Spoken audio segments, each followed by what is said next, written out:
You know, here's the one kicker, folks. Tammy and I, we tried hiking in a snowstorm here. We didn't make it. So to be here again, to actually kind of come out here and just be standing on here is kind of like sacrilege, basically, because we were so close our first time, and now we're here with the Jeep and didn't even have to hike it. Of course, in the snowstorm, it would have been kind of hard to come up here. I'm sure it would have been windy. But you got Mount Davidson.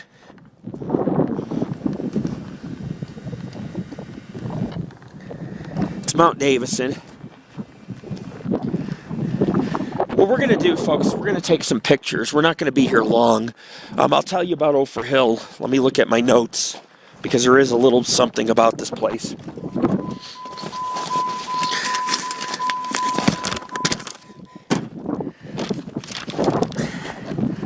So as you can see, we're at Ophir Hill.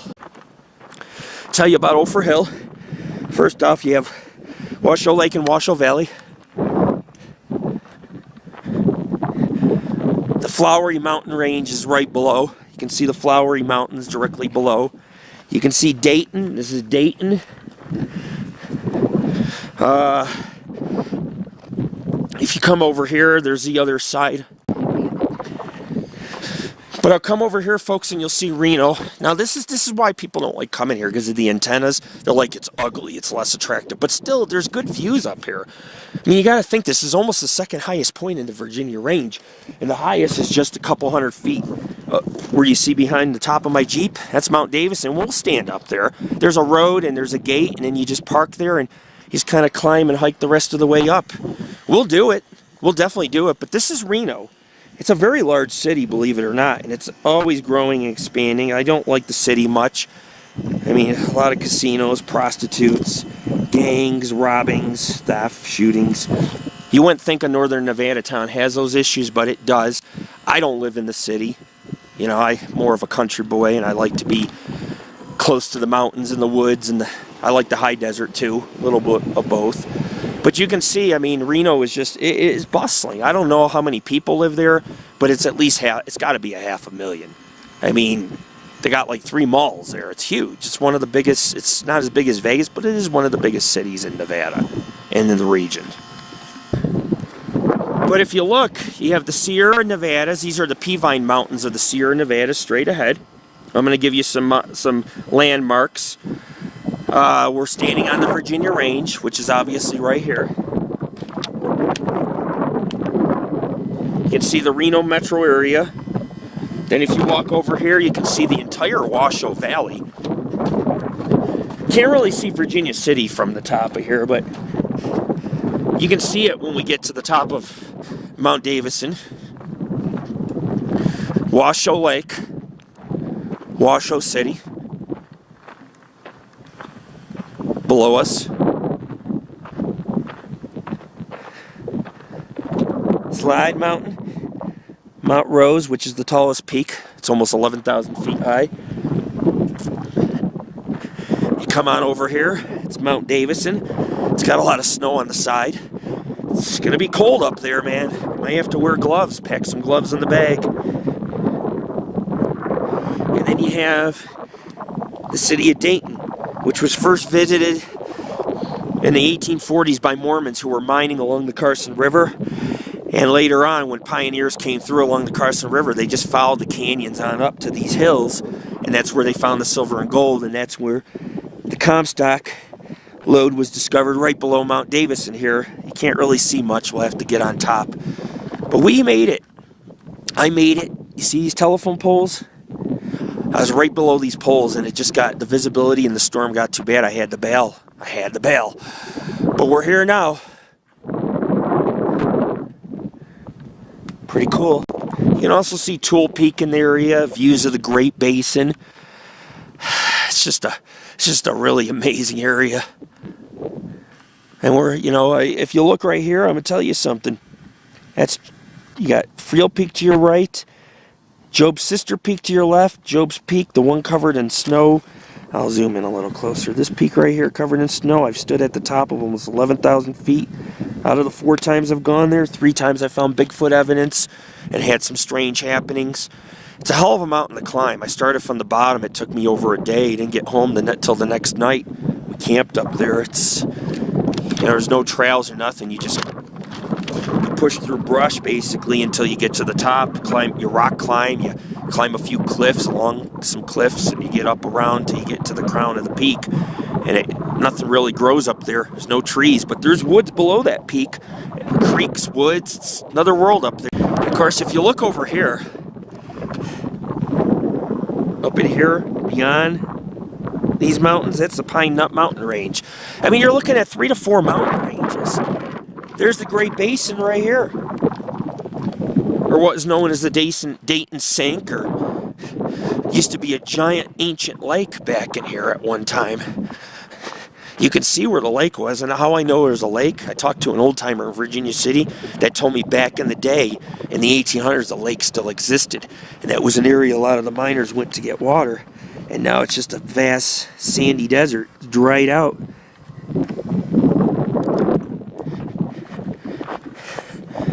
Oh yeah.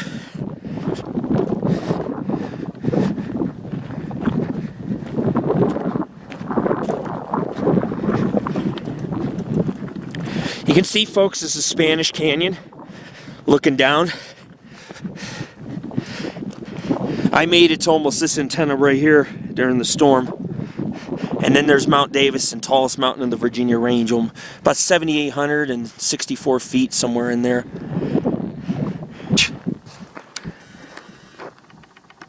There's the bridge, ladies and gentlemen. It's at the gateway into Reno. That bridge is fairly new. You have the first bridge to the left, but you have the giant bridge to the right. That's what I was talking about. There's truck warnings. You're not even allowed to drive trucks in high winds. Storms come over the mountains. I got almost 11,000 foot peak. And so the bridge is right below that, and it gets nothing but sheer winds and storms off of Lake Tahoe, lake effect. We're going to be heading off to Mount Davidson. What I'll do is I'll drive back down this road. I'll follow it all the way up along the cliffs, and then you park about here, and you just hike and climb the whole way up. It's pretty steep. The crown's steep. We're gonna have to do some rock climbing, but we'll make it. We always do. This is a really special place, and people need to understand. I mean, we worked hard to get here. It's not like we just decided, hey, let's just walk 3 feet and we're there. We had to off-road, and there will be some hiking involved. We can't have everything handed to us. I mean, Tammy was telling me, she's like, I'm lucky. I feel lucky the cliffs aren't on my side. I'm thinking, when we go back down, the cliffs will be on your side. I mean, we're at the top of the Virginia Range. It's expected to be windy and cold up here, and there's cliffs and rocks. There is no easy pickings. There is no easy way, and there is no way around this. You want to see places like this, you want to climb mountains, you want to stand on top of the world, you're going to work for it whether you drive up here and off-road or you hike. But this is rated one of the more scenic hills in the Virginia Range besides Mount Davidson. If you're looking for something that has a little less hiking, is more accessible, come to Ophir Hill. Yeah, it's not as attractive with these antennas. However, if you're looking to see all of Virginia City, if you want to see all of Virginia City, you will have to climb Mount Davidson. Right below Mount Davidson is all of Virginia City, and I plan on getting some good photos of Virginia City today. Maybe doing a little brief history.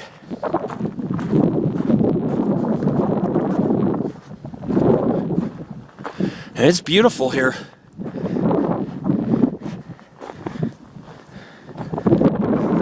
The mountain's 360 degrees. It's a little hazy today.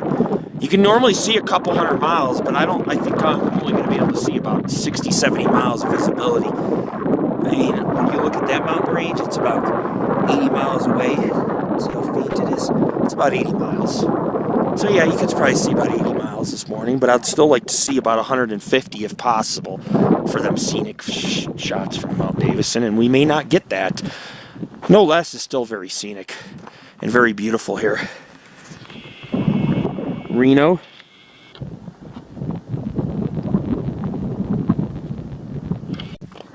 Oh yeah, this is good stuff, climbing around these hills. Like I said, people, this is what it's about. if you take the time to care about your work, it's going to come out good. You take the time to explore, photograph, video, record these sites.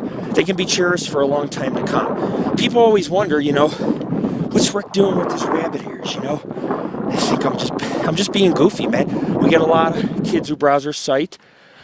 Kids that are 9, 10 want to be paranormal investigators someday. And, we always try to make it fun for them. Santa beards, Santa hats, bunny ears, shamrocks on her head, you name it. Costumes on Halloween. We try to make it fun. I mean, we don't get paid to do this. Look for UFOs or ghosts or adventure. We don't get paid. We just enjoy doing it and we have fun doing it and we try to entertain people, make them laugh. But when it comes down to real paranormal work, we get it done. But when we're adventuring, just having a good time like today, have a few beers, a few tokes, whatever comes to mind, man. Just up here having a good time. Life's different at 8,000 feet above the top of the world, for sure. So we finally made it to Ophir Hill. Last time I was here in December, we almost made it, and then the snowstorm came through this canyon right here. No visibility. It was so cold. The snow was just blustering in her. It was so blustery. It was blowing in her face. Couldn't film, couldn't see. Didn't even make it to the top. So we went back down to Virginia City to investigate the old Territorial Enterprise. And by the time we came out, it stopped snowing. It was sunny. By then, we were looking up at Ophir Hill thinking, man, we are almost at the top of there.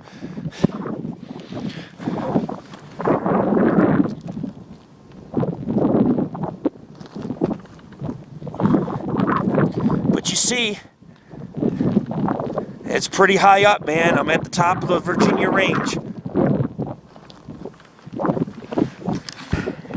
It's a nice, beautiful view from the top. We're going to start to head on out of here.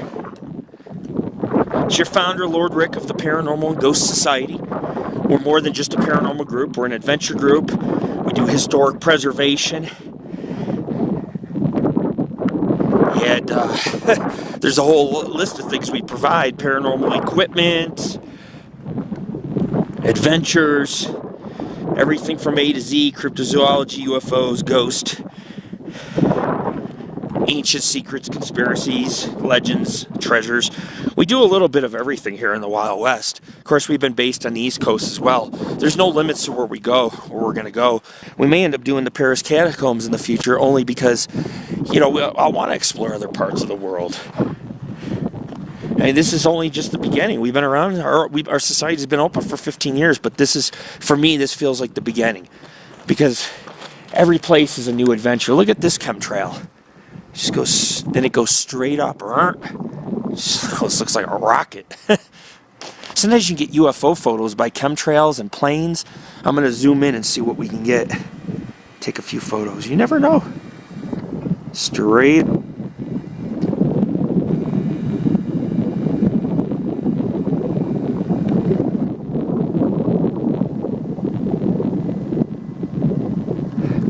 Definitely not a rocket. But boy, is that plane ascending. This is even more strange. Somebody left a pair of sneakers here with a Gatorade bottle. I always get creeped out when I see someone's sneakers. I think, who died up here? Who hiked up here and never... why would you leave your sneakers, It's like, what, they just get back in their vehicle and forget them? Or were they up here hiking and they just mysteriously vanished? People vanish all the time up here. Sometimes all that remains is their shoes. Seriously, it's not paranoia, it's the truth. People vanish all the time. You have to respect these hills, man. There's full lore and legends and hidden gold. A lot of hidden gold from bank robberies and heist. Oh yeah. Men that had coins, they find coins all the time. Men that had brought their coins and buried them in a hidden catch. Kind of like the Grosh brothers at Cape Herod.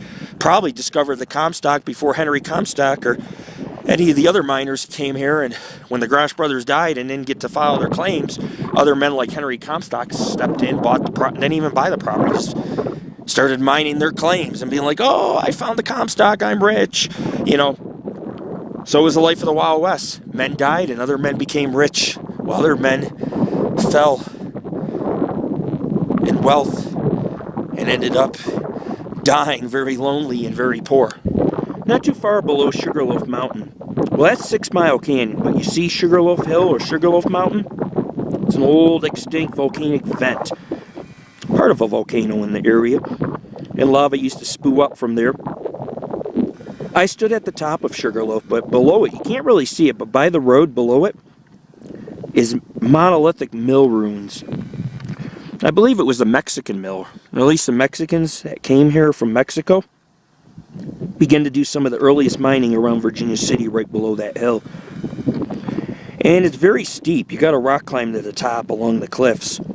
If you go on the other side, it's a little less steep, but it takes a little longer. I climbed it right from the road from the front. But first, when you get to the road below, you'll hit some mill ruins, and then you climb above the ruins all the way to the top. It's called Sugarloaf Mountain, and you can see it just about anywhere in Virginia City. So it is a geological landmark, and I thought I'd film it before we head out of here, just so you can kind of see or put things in perspective that below 6 Mile Canyon. And the Mormons and the miners, they followed those canyons up looking for the silver and the gold. The Mormons first, and then they found some gold and went back to the Promised Land. And then eventually, when the gold rush happened, the miners came through and kept working their way up to the canyons, and eventually they built mills all the way at the top of this range. Most of the mills are gone, but I'm going to take you to a mill near Mount Davidson. It still stands today, even though it's just a couple foundations. It's still well worth going to see. So we're heading out of here. Our next place that you'll see me filming at is this ridgeline of Mount Davidson. And wait till you see the view up there. 360 fucking degrees of pure snow-capped peaks. Yeah.